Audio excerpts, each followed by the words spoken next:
Здравейте, аз съм Ангел Ковачев, а вие гледате Music Spot, единствената музикална рубрика във вашето метро. Нели Петкова излезе с новото си парче Bad.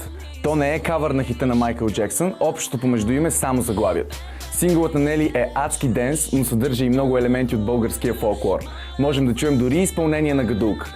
Песента е на английски, а скоро ще излезе и българската версия.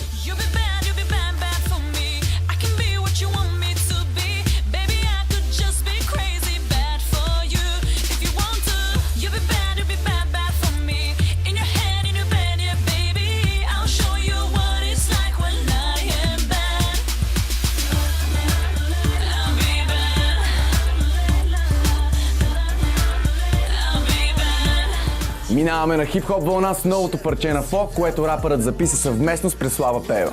Синглът добре балансира между агресивните лирики на Фо и мелодичният глас на Пеева. Битът е тежък, а посланията сериозни. Всичко това прави от може би едно силно и стилно парче.